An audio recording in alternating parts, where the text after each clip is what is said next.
Good morning and welcome to my Thursday invitation.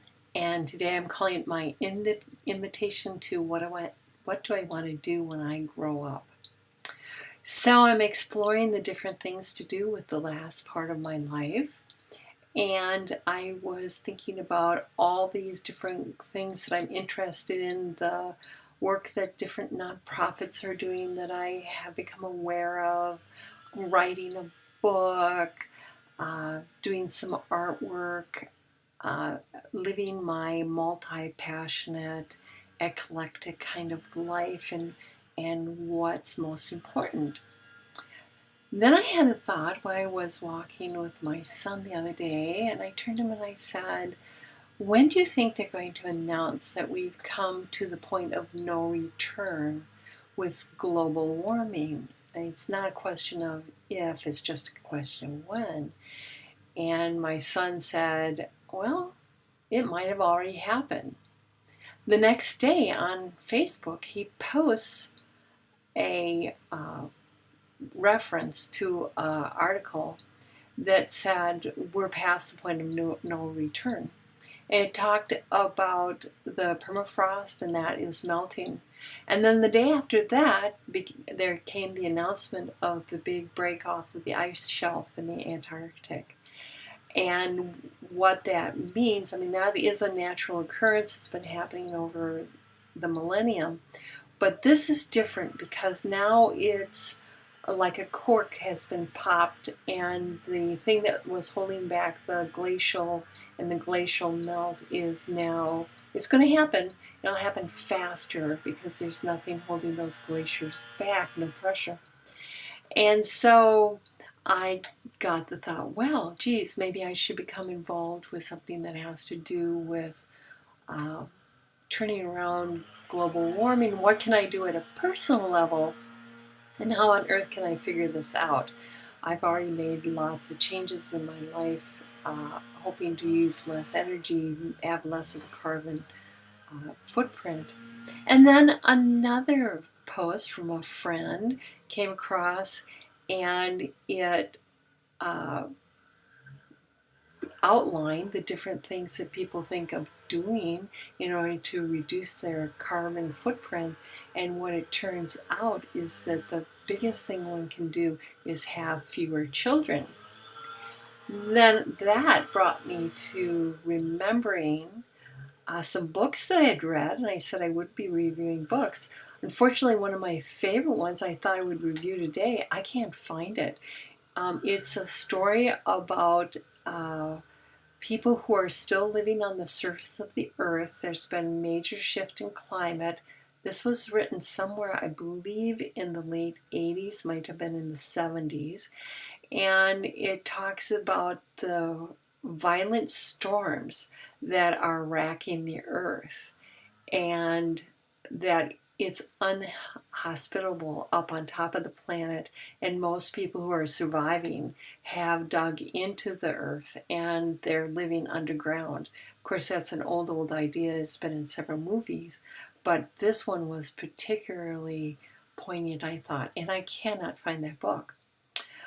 But it led me to remember there were two other ideas about climate change and population changes and how they're linked, and the having fewer children, how that has an effect. And it's the work of Robert Manchin. I think Manchin was the name. Let me check it here. Malthus. In 1834, he did the principle of population, and already he was tying together the pressures of population and demand and carbon footprint. And of course, the big book in the late 60s, 1968, was written by Paul Ehrlich, Population Bomb. Both are very well worth reading and very, very enlightening. And I'm going to go back and pull those books and reread them because I think they're really poignant for today.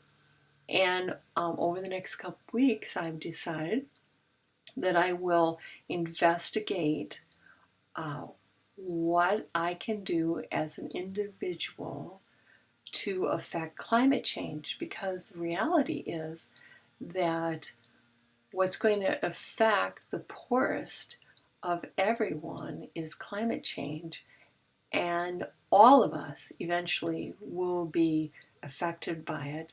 And some things that seem very science fiction when I was in my 20s, I had the sort of intuitive feeling, oh my God, this is going to happen in my lifetime.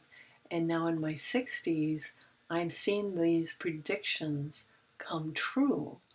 And I really hope that we can find common ground and grassroots things. I'll go and see what kind of grassroots things are happening in the Twin Cities, and what people are doing about climate change and a population that the world can no longer support. So I will be reporting back to you on Thursdays about this.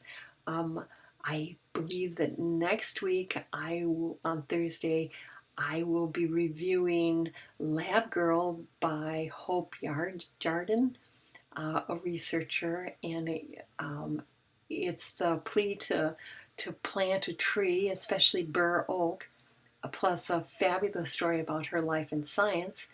And I hope you will join me then, and also join me on Tuesdays for my Changing My Money Mindset.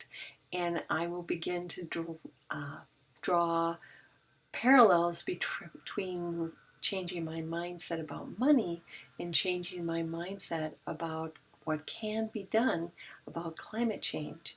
And then, of course, as I said last time, I found the little nature videos sort of meditative. I have a special one for one of my supporters out there. Emily, this one of these is especially for you. I won't tell you which one, but you'll recognize it right away. This one's for you. Please give me feedback and questions, things that interest you. Put them in the comments on YouTube. Love to hear from you, and see you next week. Bye.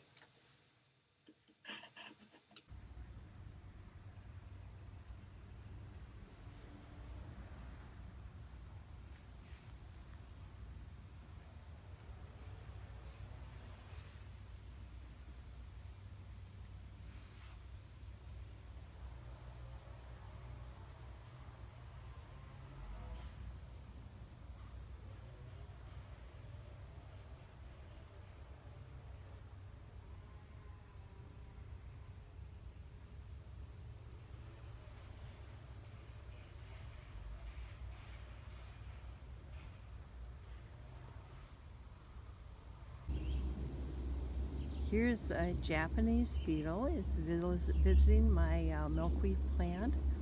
I did not know that they would do that. Usually they're found skeletonizing the leaves on roses or fruit trees. But here it is, working over the flower of the milkweed.